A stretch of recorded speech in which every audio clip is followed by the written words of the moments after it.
Hey everyone. I'm doing this as a public service message because of some things I recently found out medically. I have slow thyroid. I've never had it before, and I think I figured out what happened.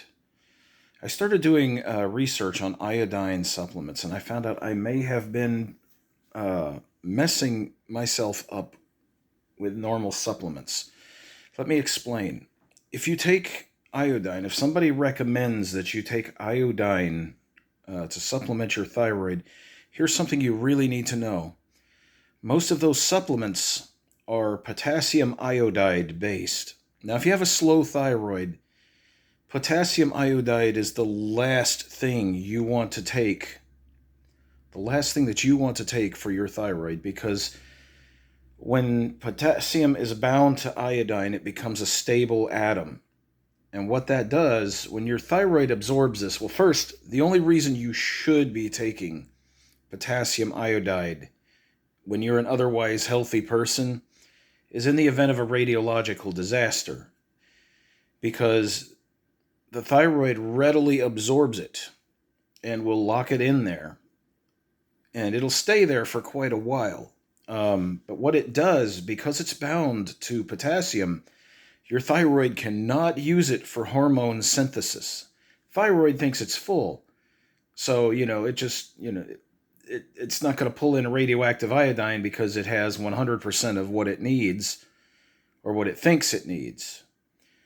But it's like I said, because it's locked to that potassium atom, your thyroid cannot easily, if at all, pull that iodine in and synthesize the T3 and T4 hormones that you require in every single cell of your body to function.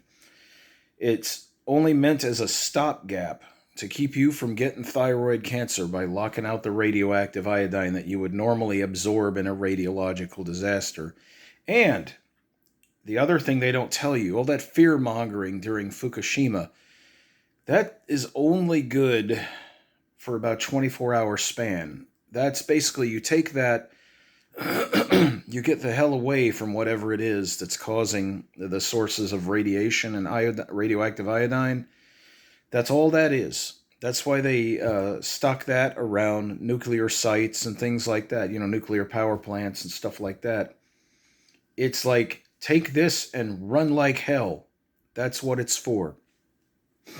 If you have hypothyroidism or a normal thyroid function, it will severely limit your thyroid function for as long as it's stored in your thyroid. You could even, depending on how much of the stuff you take, you might even go to Hashimoto's syndrome. You might not produce any for quite a while. And I think that's what I did, because I was taking an iodine supplement. They said my thyroid hormone was a little low. So she prescribed me the 5 microgram tablets, and it came up. But I started taking an iodine supplement. I had no knowledge of this. I had no knowledge that this is why it's important to learn this. If you're going to take an iodine supplement, make sure that it is not potassium iodine as the main ingredient. Potassium iodide. It should be, iodized salt has free iodine floating around. It's easily processed, but free floating iodine is what you want. The easiest way to get it is eat lots of seafood. Get it in kelp. Get naturally occurring iodine.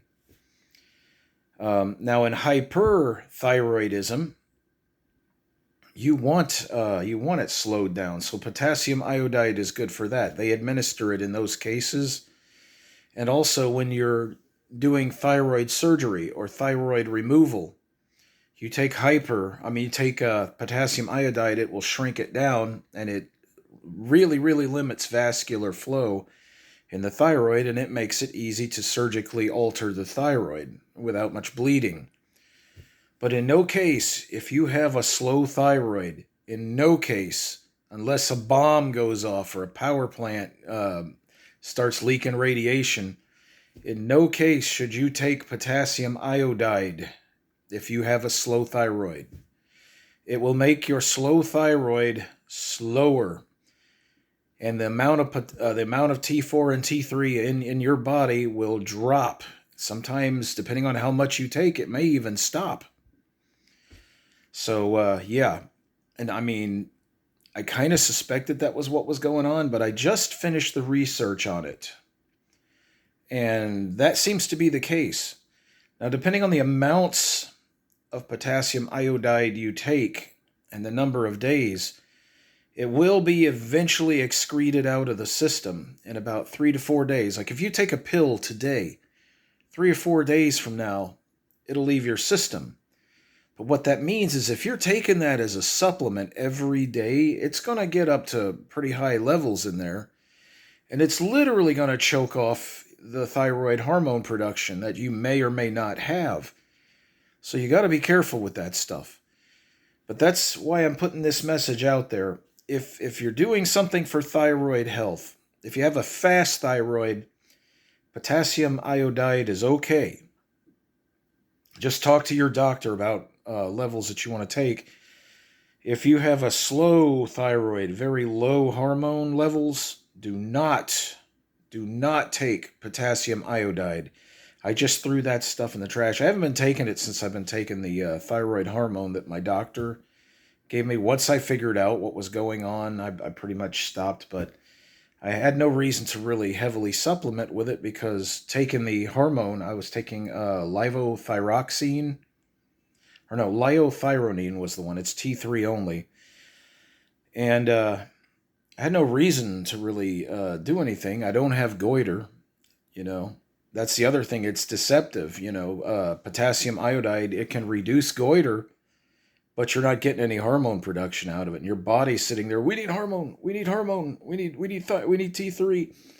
And your TSH levels are going up, up, up, up, up because your body's calling for thyroid hormone, but it's not there because the potassium iodide has locked the thyroid. So, yeah, be careful, especially these YouTube people talking about thyroid this and iodine supplement that. Always do your research. Be absolutely sure before you put any pill in your mouth, supplement or otherwise. Make sure you know about it. And especially with your thyroid. Every cell in your body, from top of your head to the bottom of your toes, T3 hormone is what instructs your cell to burn fuel. And it's not, oh, it helps the cell. No, it doesn't help the cell to burn fuel.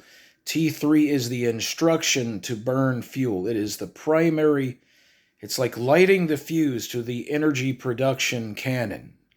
You know, I'll just put it that way. And without that T3, you die. You die within days of not having it. It's essentially, if your T3 is completely blocked off, whether you realize it or not, you are in a starvation process. You'll sit there. It'll also make your blood sugar. It'll make a thing where it mimics diabetes or makes it worse. Because if your cells aren't burning fuel, if they don't receive the instruction to burn fuel, the food that you eat, the sugar that's in your blood just goes up and up and up and up because your cells aren't using it. So essentially, the gas tank is full, but the key has not been turned and the pedal hasn't been pressed. So you'll sit there eating. You'll be hungry. You'll sit there and eating. And that sugar will keep going up and up. Or maybe you're not hungry. The other thing, like with me, when my T3 levels were low and TSH was high, you're not really hungry, you know, because the instruction to burn fuel is not there.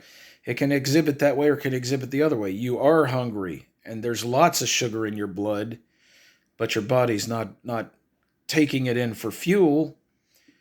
And you can dump and dump and dump as much insulin as you want in there. But without that T3 hormone, it does not matter. It'll store it off in fat, but it won't burn it. It won't burn it. So you're just sitting there. You're starving to death with a blood supply and fuel supply maxed out with what you need. But your cells will not take it in. So be real careful with iodine. That's all I got to say. Sorry, my hand is shaking. I had that poised in there a certain way. Anyway, y'all do consider and do your research before you touch any of that kind of stuff. Just because it says a supplement, make absolutely sure what you're putting in your body. Peace.